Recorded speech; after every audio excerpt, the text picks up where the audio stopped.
윤석열 전 대통령의 내란 우두머리 사건 항소심이 재개됐습니다. 윤 전 대통령의 재판부 기피 신청으로 정지된 지 한 달 만입니다. 항소심 재판은 김용현 전 국방부 장관, 조지호 전 경찰청장 등 7명도 함께 받습니다. 윤 전 대통령과 김 전 장관, 노상원 전 정보사령관 등은 줄줄이 재판부 기피 신청을 냈습니다. 법에 따라 재판은 정지됐습니다. 서울고법은 이들의 기피 신청을 기각했습니다. 하지만 윤 전 대통령 측은 대법원에 재항고했고 대법원도 최종 기각했습니다. 1심을 맡은 지귀현 재판부는 윤 전 대통령에게 무기징역을 선고했습니다. 항소심 재판에서는 양형을 두고 공방이 이어질 전망입니다. 당장 특검팀은 항소 요지를 설명하면서 윤 전 대통령에 대한 무기징역형이 너무 가볍다고 했습니다. 그러면서 원심 구형과 같은 사형을 선고해달라고 요청했습니다. 김 전 장관과 노 전 사령관에게도 원심 구형량인 무기징역과 징역 30년을 선고해달라고 했습니다. 또한 노상원 수첩의 증거 능력과 계엄 준비 시점 등에 대한 공방도 예상됩니다. 내란 특검팀은 노상원 수첩의 증거 능력은 당연하고 계엄 준비 시점도 2023년 10월 이전으로 봐야 한다고 보고 있습니다. 실제로 박성재 전 법무장관에게 징역 25년을 선고한 이진관 재판부는 노상원 수첩의 증거 능력을 인정했고 계엄 준비 시점도 2023년으로 판단했습니다.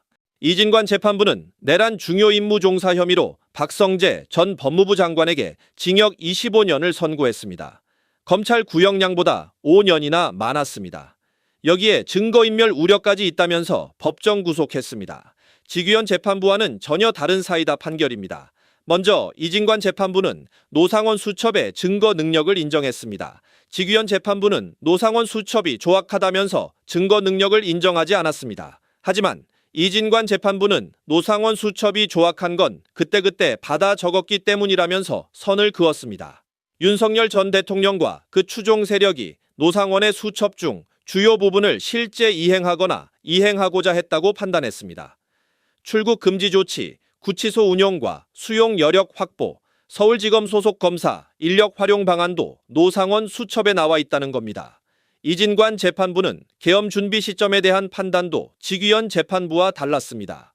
이진관 재판부는 내란이 즉흥적으로 결정된 것이 아니고 적어도 2023년부터 준비되었다고 못 박았습니다. 이런 근거로 방첩사가 2023년 을지 연습을 하면서 민간인 구금시설 수용 문제를 논의한 점 등을 들었습니다. 계엄 이틀 전 계엄을 준비했다고 판단한 지귀현 재판부의 판단을 완전히 뒤집은 것입니다. 내란 중요임무 종사 혐의에 대해서 살펴봅니다. 세부 내용이 복잡하므로 결론을 먼저 말씀드립니다. 내란 중요임무 종사 혐의에 대해서는 유죄로 인정합니다. 먼저 12.3 비상계엄 선포와 그에 근거하여 포고령을 발령하고 군병력 및 경찰 공무원을 동원하여 국회, 중앙선관위 등을 점거, 출입 통제하거나 압수수색한 행위가 내란 행위에 해당하는지 여부를 살펴봅니다. 12상 비상계엄과 관련된 사실관계, 내란죄를 규정한 형법 제87조의 내용과 의미, 비상계엄에 관한 대한민국 헌법 제77조 제1항, 구계엄법 제2조 제2항, 제6조 제1항 단서, 제9조 1항 전문의 내용과 의미는 판결문에 자세히 나와 있으므로 그에 대한 설명을 생략합니다. 12.3 비상계엄과 관련된 사실관계, 특히 윤석열이 이 사건 비상계엄을 선포한 뒤 헌법에 따라 보장되는 의회 정당 제도 등을 부인하는 내용의 위헌 위법한 포고령을 발령하고 군병력과 경찰 공무원을 동원하여 국회, 중앙선관위 등을 점거, 출입 통제하거나 압수수색한 사실을 위 규정들에 비춰 살펴보면 윤석열이 대한민국 영토 전부에서 국헌을 문란하게 할 목적으로 다수인을 결합하여 유능력을 행사하고 해악을 고지함으로써 한 지방의 평온을 해할 정도의 위력이 있는 폭동을 일으켰다고 인정할 수 있으므로 형법 제87조에서 정한 내란 행위에 해당됩니다. 또한 피고인 박성재는 윤석열의 이 사건 비상계엄 선포 당시 그 실체적, 절차적 요건이 갖춰지지 않았음을 인식하고 있었다고 인정할 수 있는 여러 정황들이 있습니다. 피고인 박성재는 윤석열의 이 사건 비상계엄 선포에 동의 내지 적어도 침묵한 국무위원에 해당합니다. 피고인 박성재는 윤석열이 이 사건 비상계엄 선포에 따른 후속 조치로 헌법에 의해 설치된 국가기관인 국회의 권능 행사를 강압에 의하여 불가능하게 하고 있다는 것을 충분히 인식하고 있었고 이 사건 비상계엄 및 포고령의 위헌, 위법성도 인식하고 있었습니다. 특히 피고인 박성재는 2024년 12월 3일 23시 55분경 시작된 법무부 간부회의에서 법무부 국제법무국장 정홍식, 법무부 감찰관 유혁, 법무부 인권국장 성재현이 이 사건 비상계엄 및 포고령의 위헌, 위법성에 대해 문제를 제기했음에도 이에 대하여 별다른 반응을 보이지 아니한 사정이 있습니다. 관련하여 피고인 박성재에 대한 비상계엄 관련 지시사항 문건이 작성 및 전달되었는지 여부에 대해서 살펴봅니다.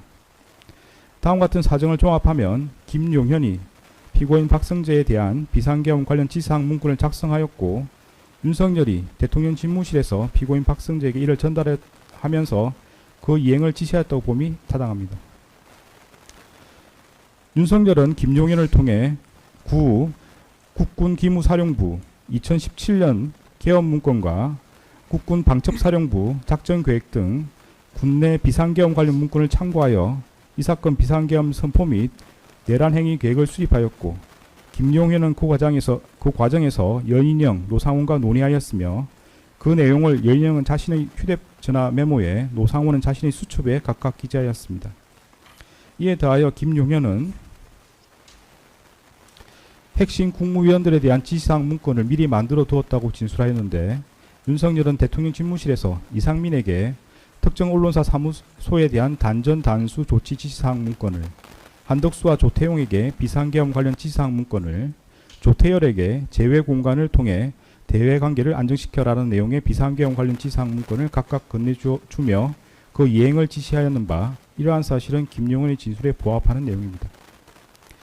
노상원의 수첩과 여인영의 휴대전화 메모에 따르면 김용현은 이 사건 비상계엄 선포 및 내란행위 계획을 수립하면서 법무부에 대한 협조 요청 사항으로 출국금지 조치, 구검시설 운용, 수용 여력 확보, 서울중앙지방검찰청 소속 검사 등 인력 활용 방안을 논의하였는 바 김용현이 이들 논의에 관한 사항을 법무부 장관인 피고인 박성재에 대한 지시사항 문건으로 작성하였다고 보입니다. 피고인 박성재가 대적견실에서 양복 상의 안주문에 보관하고 있던 문건은 윤석열로부터 교부받은 법무부에 대한 지시사항 문건으로 보입니다. 피고인 박성재는 법무부 간부회의에서 참석자들에게 비상계엄 선포에 대비한 법령 또는 매뉴얼이 있느냐는 취지로 물어봤는 바 피고인 박성재는 당시 법무부가 비상계엄 상황에서 취해야 할 조치가 무엇인지 모르고 있었던 것으로 보입니다.